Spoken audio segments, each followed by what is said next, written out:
Take a look at that beautiful Indian Cobra.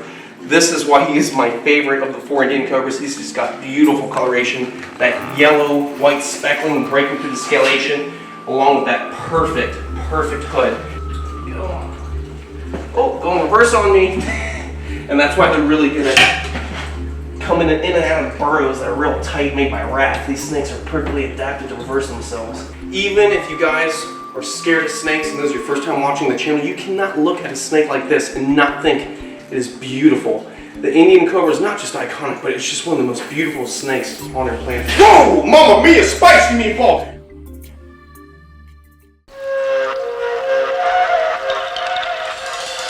What is going on, beautiful people? Welcome back to my wildlife. I'm currently hanging out here in the snake house with my Wagler's pit viper.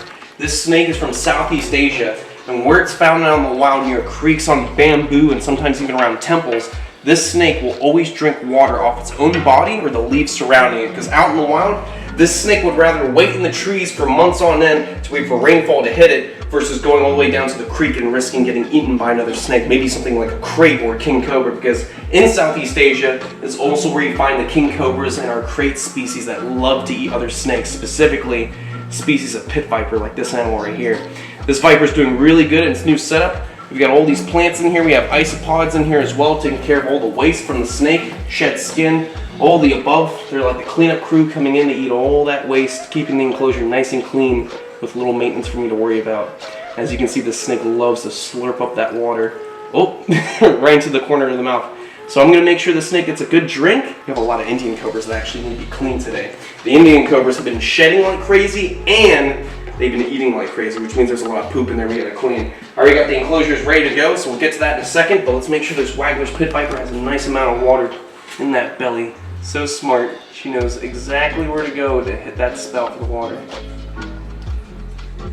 She's making me thirsty. Such a beautiful snake. Alright, beautiful people. Now we're gonna be moving on. Let me just close this up nice and safe, get that lock on there. Make sure it's nice and secure. There we go. Push the top on, and you can just relax now. All right, so today we're gonna be feeding the lace monitors, taking care of some Indian Cobras. Let's get these guys some eggs for breakfast. We've got some good quail eggs. They haven't had quail eggs in probably about 2 weeks or so. So I know they're gonna be very excited for the food. Let's see how excited they are for these eggs. I know they love their eggs. Like I said, they have not gotten eggs in quite some time. Are you guys hungry? Ooh.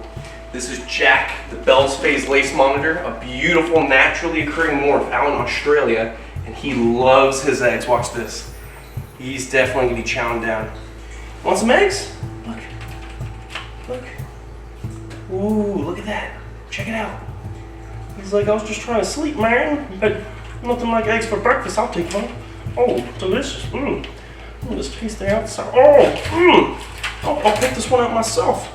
You can eat that whole egg. They're so smart that they'll eat 1 or 2 eggs whole, but once they realize they're done eating the shells, they'll actually just put the egg in the back of their mouth, crack it, suck down the yolk, and then spit out the shell. But sometimes they'll eat the whole entire shell itself just because it's some good calcium. We got Lacey, the female, coming out now. You want an egg? Huh? Look. Egg. Egg. Look, look, look. One egg. Right there, right there. She's like, where'd the egg go? Where'd the egg go? It's right there. Egg. Ooh, she's like, I love myself some eggs. Oh, and Jack's going for some more. Oh, shooting yolk everywhere. He's definitely a little beast. Oh, see, he just cracked it. Now he's gonna slurp up all that yolk. Good thing it's in this little egg crate container. It's gonna hold all that yolk right there instead of it being spread all over the concrete on the floor. Isn't that good? Huh? You wanna try and actually get the whole egg? Huh? Jack? Silly lizard? Can I put you on the head? Good boy. Good boy. He is such a cool lace monitor. I love lace monitors. I cannot express enough how much these lizards mean to me. They are my second favorite lizard on the planet, especially in the monitor lizard family. They are just so cool. And out of all the different monitor lizards, these would be the most closely related to the Komodo dragon. You liking that, huh? What about you? If you're finishing up that egg, cracking it down, she's a little beast. That is Lacey. You'll notice her colors are completely different. That is because she is not a naturally occurring morph. She's just one of the many localities of lace monitor, meaning she's from a specific range with a specific coloration to adapt to that environment. Want another egg? Sorry if the glass is a bit dirty. These lizards love to make a mess of the place. We're gonna have to get that glass clean, but you can still see those big eggs being chomped down. Here's another one for you too. She's like, I'm not even done with this one. Just give me a second, man, come on. Oh yeah, that's really good. Ooh, he's slurping all that egg down. Great protein for these lizards.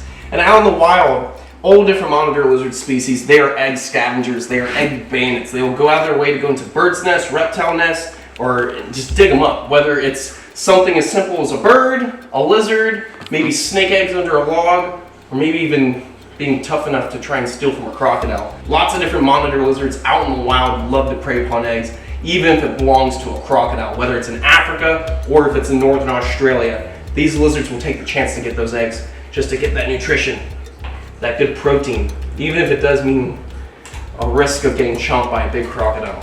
All right, I'm gonna take the rest of your eggs and I'm gonna put them inside the enclosure so you and Lacey can go look for them, have a little bit of enrichment, spread them across the enclosure in little areas and hide them from you guys. There we go. Big boy. Oh, look how big he is. I don't mind if he gets all that yolk on me. I just want to show you guys how big he has gotten. It is just so ridiculous. We all know how small these lizards were when I first got them. Literally, they're like little tiny geckos, and now they're becoming true monitor lizards with great size. You're such a good lizard. Right, Jack? All right, Jack, I have to go clean some very cantankerous Indian cobras. Wish me luck.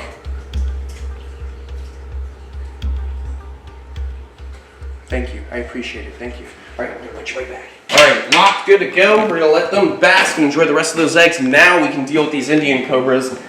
And as you guys know, with me consolidating all these snakes out of the snake rack and putting them in their own cages so they're locked and secured for public display, some of these cages were stacked fairly high. So I brought them all down so it's easier to work with them because, of course, if you got venomous reptiles stacked up way here and you're trying to do some maintenance, there's a good possibility that snake will shoot out and then it's landing on your chest. It's real dangerous. So for safety measures, we've got all the enclosures right here on the floor. We're going to be cleaning out all these Indian cobras, including the very big male that's in this enclosure right here. As you can see, he's gone to the bathroom quite a few times in there as well. As I'm explaining all this, we have the Indian cobras in here putting up and striking at the glass. So let's get into the fun. I got a tub right here full of lukewarm water. We're going to soak each Indian cobra individually inside this enclosure, and then we're going to be putting them back. All right, so let's start off with the biggest Indian cobra. Believe it or not, out of the 4 Indian cobras I've got, this Indian cobra is not that bad when it comes to its temperament in comparison to the males in this enclosure behind me. Because this Indian cobra, honestly, I think he knows I'm not trying to hurt him. Whereas the other Indian cobras, they just have not learned that yet. They're just very defensive snakes. And some snakes just never get out of that. Oh, some snakes just never, oh no! Some snakes just never get out of that defensive disposition. This snake specifically puts up a little bit of defense, but for the most part minds its own business. It just wants to get away. Whereas the other male Indian cobras, they want to get away as well, but if they have to strike out a couple dozen times, they will. Take a look at that beautiful Indian cobra. This is why he is my favorite of the 4 Indian cobras. He's just got beautiful coloration, that yellow, white speckling breaking through the scalation, along with that perfect hood. Right there, you can see why they call this animal the spectacled cobra, looking like a perfect pair of glasses right there. So we're going to put this snake in the soak, because I'm sure this snake would love a good soaking. Nice little bath for the cobras. As you can see, perfectly at home in the water, swimming around, going underneath. And this animal's going to get a nice big slurp, hydrate, and that's going to help a lot. All right, so we got some aspen to put back in this enclosure. Kind of knock some of it out. There we go. We'll sweep up the room after we're done. Let's get all this aspen out of the track. And as you can see, we got our spicy meatballs right in the back of the enclosure. Mamma mia! Spicy, spicy, spicy, spicy! Cue graphics! Spicy meatballs! Okay, so let's get all this feces out. The water actually looks really good, but I'm still gonna go get some of that fresh H2O. Don't want to have any snakes miss out on the freshest H2O around. All right, so gently take out the biscuit and put it in there. Take the other biscuit out, throw it away. I might sell this one on eBay. There we go. Spread all that around. Very nice. I'm gonna go get some. Whoa! I was about to get some fresh water before I noticed this dookie right on the edge of that bowl. It's time to sanitize.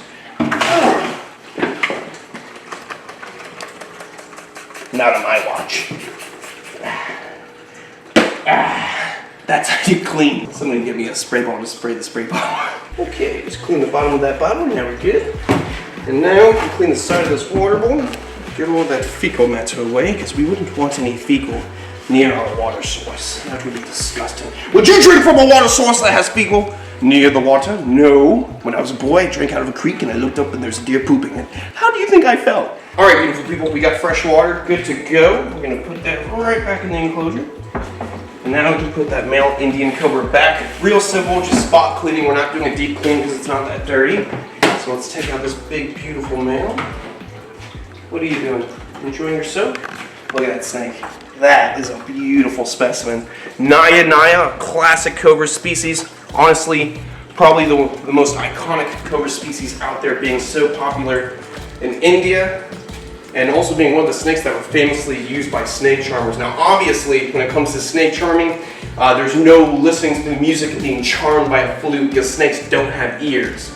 Snakes just focus on movement, specifically the cobra species, Naya. If there's any movement, they'll flare up and they'll focus on it until that potential threat leaves. So when you see people messing with the flutes on the side of the roads, that is false. There's no music being listened to because these snakes don't have ears. They're just focusing on the movement of that flute. And sadly, a lot of the times when it comes to those snake charming shows, people would have snakes that don't have venom glands or their fangs were raked out, which is honestly a form of animal abuse. And that's why snake charming is actually illegal in India. So, it turns out people really do care about snakes. And as time goes on, people realize what's right, what's wrong. So eventually people learn that these snakes are not just a prop on the side of the road for a show. These animals deserve better welfare. And that is why it's now illegal to do snake charming shows in India. So let's get the snake back inside the enclosure. Nice and safe. There we go. I cannot get it. Look at those colors. That's insane.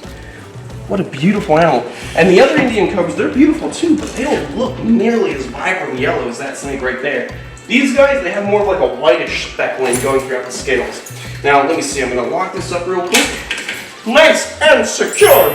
All right, guys, now we're going to be dealing with the Indian cobras in here, and as you know, they are very defensive snakes. So let's see how this goes. We've got the female right here, and then these are the two very ballistic males. Let's start with the female at the bottom. She's got shed in the enclosure, so she's been definitely growing since we've gotten her. This is actually one of her like third or fourth sheds since we've gotten her, so she's definitely grown quite a bit. Let's see. It's definitely a little more difficult with these smaller vision cages because the gap to get that snake is definitely not as wide or as tall. Let's see. There we go. Oh, going reverse on me. And that's why they're really good at coming in and out of burrows that are real tight, made by rats. These snakes are perfectly adapted to reverse themselves. Come here. There we go. Oh, a little wide. Oh, mamma mia. See, this snake the whole time wanted to get away, and then last resort, instead of trying to bite me, this snake pooped all over me. Musking, which is a mix of poo, pee, and pheromones, letting the predator know that this is not a good meal. See, look, she's swimming in there. Like I said, the cobra species and many snake species are perfectly at home in the water, swimming under or on the surface. Mamma mia. Really spicy.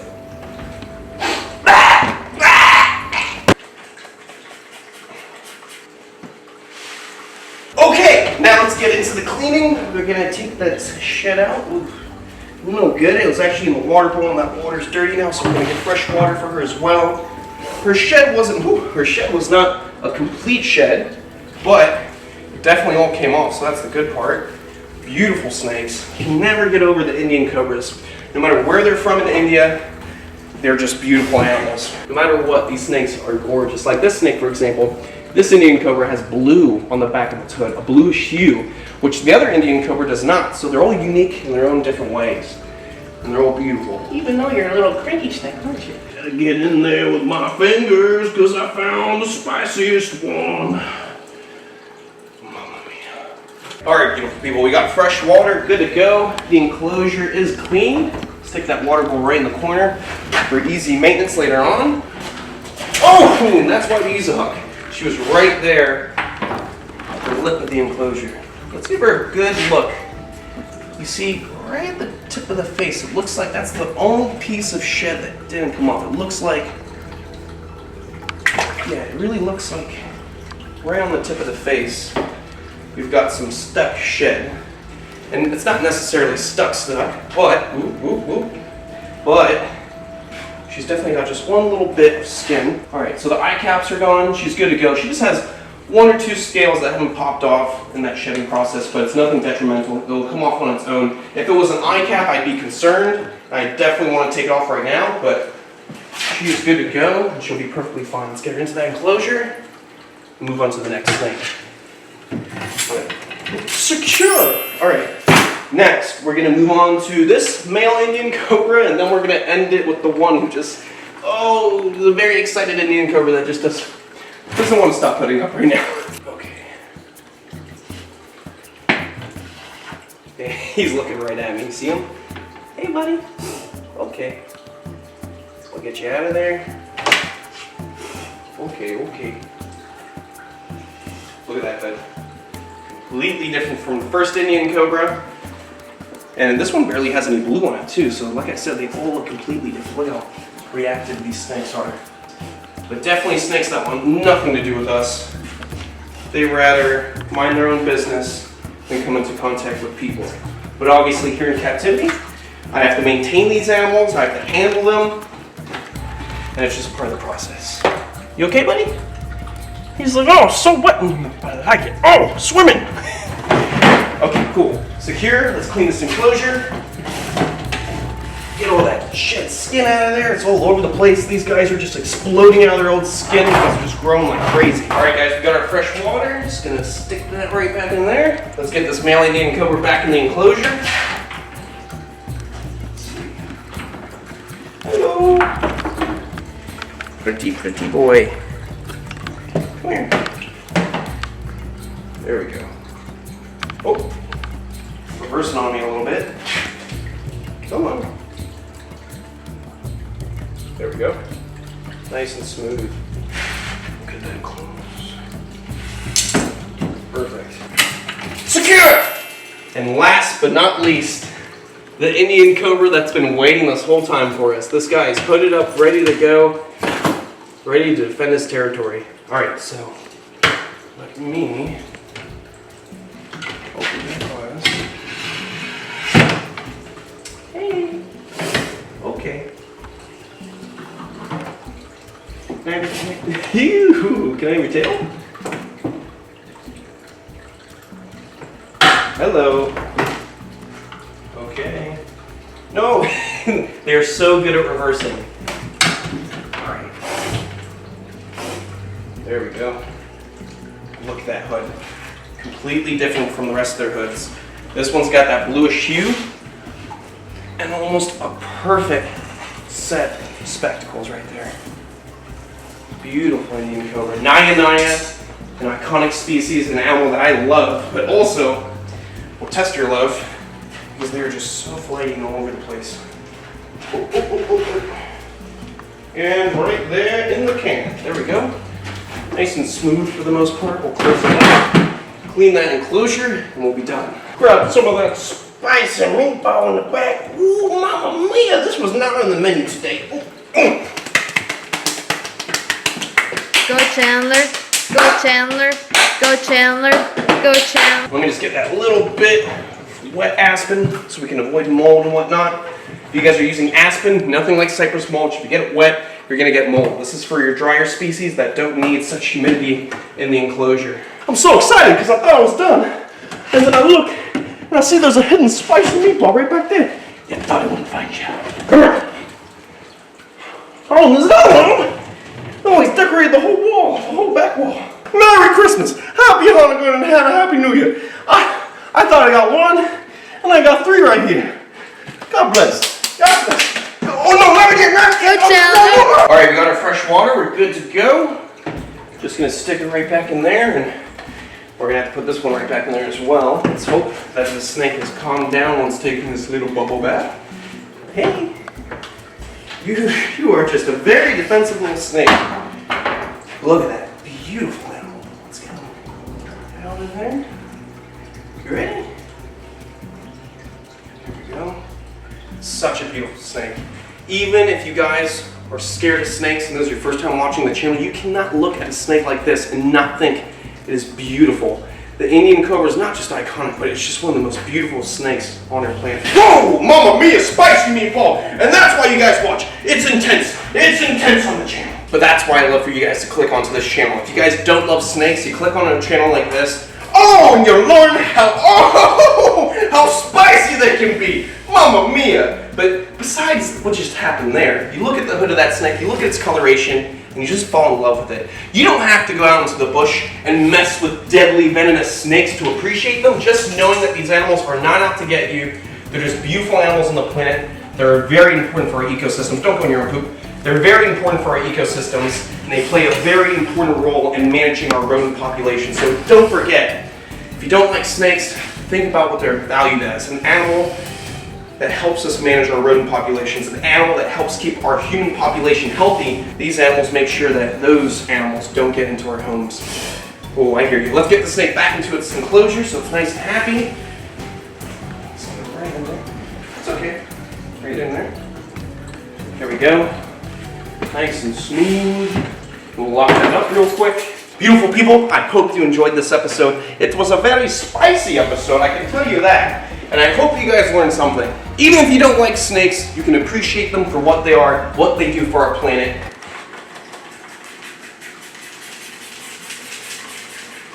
And just how pretty they are. Guys, I love you. Check us out on Patreon. Check us out on Teespring to get your own merchandise. I'll see you on the next one. Stay beautiful, stay safe, and most of all, have a happy holiday. And stay gangster. 'Tis the season to be jolly. La la la la la la la la la.